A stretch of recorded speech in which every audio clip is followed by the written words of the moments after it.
So let's look into the facts, and we don't want to be biased here. I don't want to be biased, and I'm gonna try not to be biased because we want to resolve the issues. That's what this channel is about.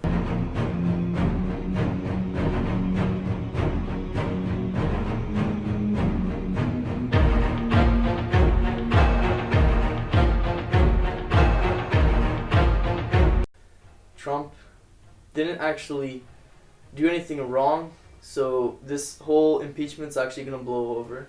Thank you very much, Mr. President. Today at the UN, President Trump and Ukrainian President Volodymyr Zelensky were all smiles. Zelensky, a professional comedian, even cracked a joke. It's better to be on TV than by phone. Yeah. Thank you. A wisecrack about the phone call they had back in July. That call, now the focus of an impeachment inquiry. Today, the White House released a summary transcript. At issue, whether President Trump pressured the Ukrainian president to investigate Joe Biden and his son after Hunter Biden landed a cushy spot on the board of directors of a Ukrainian energy company. Asked about it point blank. Any pressure from President Trump to investigate Joe Biden and Hunter Biden? The Ukrainian president diplomatically demurred. That nobody pushed me.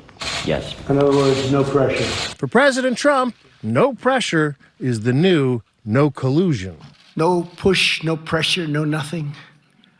It's all a hoax, folks. It's all a big hoax. There was no pressure. It turned out to be a nothing call, other than a lot of people said, I never knew you could be so nice. But Trump did not have such nice things to say about Speaker Nancy Pelosi and her decision to pursue an impeachment inquiry.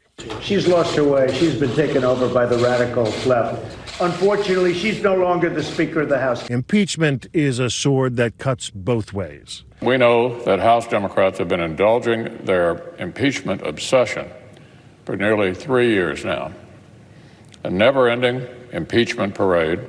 There's a danger for Democrats of overplaying their hand, riling up Trump's base just as we head into an election year. The liberals are bringing the impeachment to a low standard because, you know, they're kind of throwing, everybody's going to start doing this. The Democrats and the Republicans can do it too. But we don't want to throw around impeachments all the time because it's just going to bring and downgrade the word impeachment. Impeachment's a big word, and it should only be used in serious manners. So let's take that into account. As a country, and a nation, and like the most powerful country in the world, we should consider the facts and what's real and what's not. A couple liberals were actually, they said they got kind of forced into getting Trump's vote for impeachment, but they didn't so much agree with it. A very big announcement to me. I think it's been many years, I hear 10 years, maybe more, where Jeff Van Drew, highly respected. In fact, I didn't know as a Democrat how you could have won in that district. I know the district very well, but that is a great tribute to you. But Jeff will be joining the Republican Party, and we were very fortunate. He voted our way yesterday, as you probably know. And we had a totally unified party. I don't think there's ever been a time where the Republican Party was so united. But Jeff will be joining the Republican Party, and I really, to me, it's a very exciting announcement. I think, Kevin, you said it was about 10 years since that's happened. Yeah.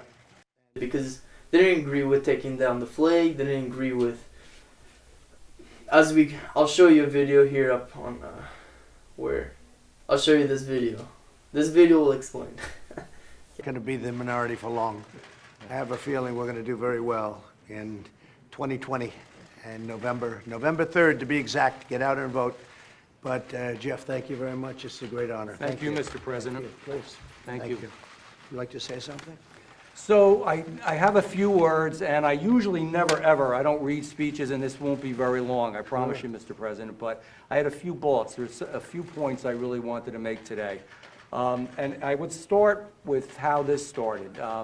I've been a Democrat for a lot of years, and I actually had a meeting with somebody about 2 weeks ago, I guess it was, and the individual was a local county chairman in the Democratic Party. And he sat down and he says, I just want to tell you something. And he said, I want to tell you that you can't vote against impeachment. I said, what do you mean I can't vote against impeachment? He says, you can't vote against impeachment. You will not, I have 8 counties in my district. You will not get the line, you will not get the county.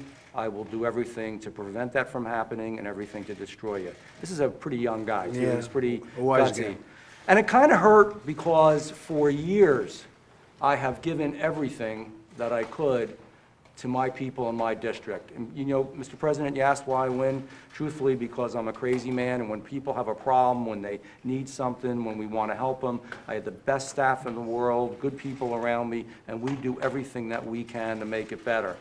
And that kind of hurt. And it kind of made me think a little bit, is this what I really want to do? And may be in danger of being impeached. So far, there appears to be no danger he'll be removed from office. Just so you understand, it's the single greatest witch hunt in American history, probably in history, but in American history, it's a disgraceful thing. So long as Republicans in Congress have his back. And what Speaker Pelosi did yesterday really was the worst we've seen yet, where she announced an impeachment inquiry without any evidence. It ought to give every American grave concerns. Today, it was the Ukrainian president who applied pressure to Trump.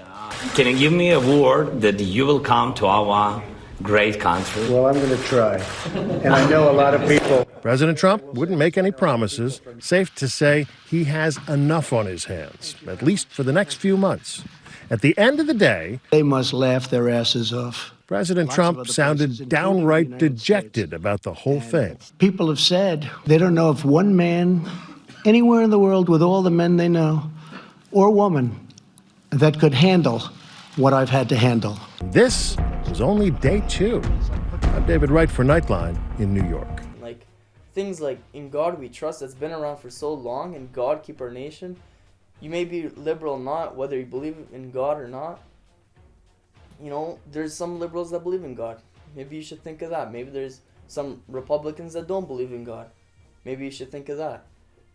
Either way, we have to have morals as a country. Look at the Romans. When their morals started diminishing, the Roman Empire started to collapse because they didn't have morals. We have to have morals as a country and keep them at a high standard and keep the bar high so that we have, like, you know, structured society. If we don't have a structured society, then everything is chaotic. We don't want anarchy. We want some sort of structure. And so far, capitalism is doing a great job. I don't understand why people are complaining. They can go to work. They can come back home. They can, you know, nobody's being oppressed. In turn, keep the flag up. But maybe we should address the facts. Anyways, that's it for today's episode on Resolve. Thank you for tuning in. You know, stay tuned for more. Subscribe, like, all that jazz. Peace out.